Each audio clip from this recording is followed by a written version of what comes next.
Takk. Þú kannst svo sannarlega gleði mig aldrei menn. Ég sá að það var hér sem heitir, hvað heitir það nú? Svona matsblað þegar mat á fyrirlesur. Ég var mjög ánægður, það ekkert mat á fundarstjóra. Þannig ég geng mjög afslappaður inn í þetta hlutverk hér. Og ráðstefni, ég hugsaði það þurfti að hafa einhvern svona almennlegan, svona stóran og mikinn fundarstjóra til þess að halda svolítið utan um þetta vegna þess að þetta er svo sannarlega ráðstefna. Ég á eftir að sjá hvernig gengur að hafa 4 svona frábæra fyrirlesara sem fá bara 15 mínútur hver, en það verður sem sé mitt að reyna að halda svolítið í beislinn þar, en ég ætla bara að byrja á því að kynna þig, Ásdís mín, og bara gjör svo vel.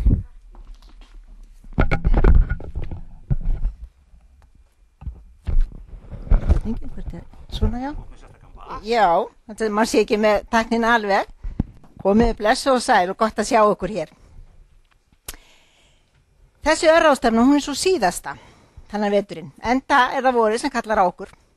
Og þið sjáu það náttúrulega auglýsingunni, hvað vorið í auglýsingunni. Að þessu sinni höfum við fengið til liðsvöku sérfrænga sem hvert og eitt gæti haldið heila ráðstefnu. Og nú eru þau öll saman komin hér.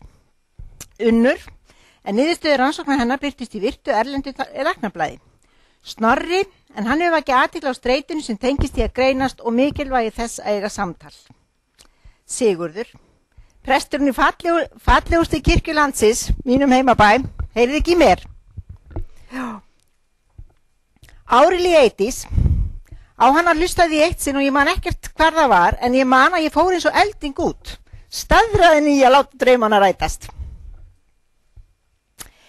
Fundarstjórnin, hún í höndum Rúdolfs sem leiðtogi og það ekki nokkur vafi að hann heldur þétt taumana enda þvílíkir gæðingar hér í dag. Þú stendur þig vel, segja menn, og eflaust mun einhver skrifa þegar þar að kemur. Hann glímdi við illvegan sjúkdóm en kvartaði ekki og var æðrulaus til síðasta dags. Þeir ættu að vita hver hræddur ég var við bænir í hljóði hverja einustu stund. Þetta skrifaði Gylfi Gröndal. Ráðgjafaþjónustan, hún hefur dafnað og þroskast eðlilega og hún fetar veginn fram á við og fylgir auðvitað bara þroskakenningunum.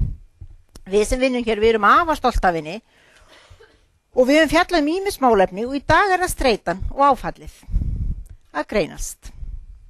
Hér finna 2 hjúkrunarfræðingar, Sigrún Lilli, forstöðumaðurinn okkar, og ég, Una félagsráðgjafi og Valdi, framkvæmdastjóri Krafts, sem ekki hérna núna, en hann vekur okkur á morgnana með morgunhressingu hvern einasta morgun, kallar morgunmatur.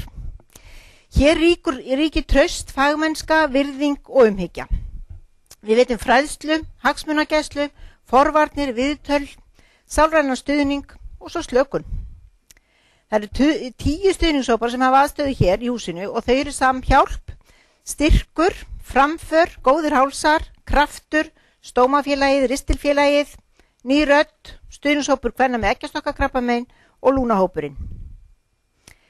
Og þessir hópar vinna allir mikið starf. Það fræðsla og það rappfundir, stuðningur og samvera og hóparnir þeir hittast reglulega og fá fyrirlesara allt milli himins og jarðar.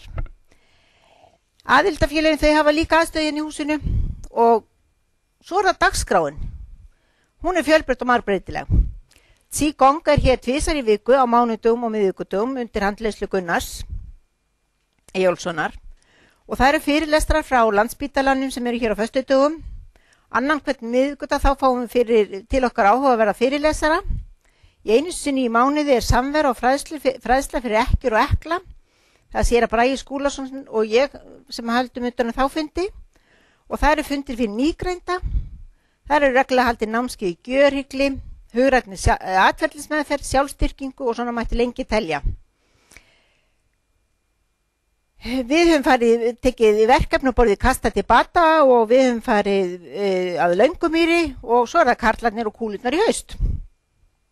Við höldum ráðstefnur eins og þessar og þær eru haldnar reglulega og við förum í ferðalögin á Löngumýri, Laxárdal, að Eiðum og í Grímsnesið. Ég hveti ykkur til að skrá ykkur á póstlistann sem liggur hérna frammi til þess að við getum fylgst með dagskráni.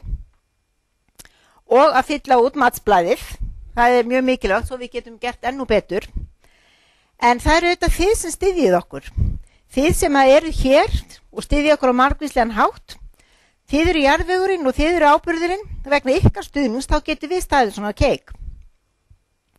Og fyrir það erum við þakklátt og auðmjúk. Rétt áðan þá kom hérna til mín kona sem gaf okkur miða, 20 miða á kirjurnar sem halda tónleika á mæðradaginn, 13. maí og það eru 20 miðar í boði, þannig að fyrstur kemur, fyrstur fær, þannig að talið bara við mig. Takk fyrir.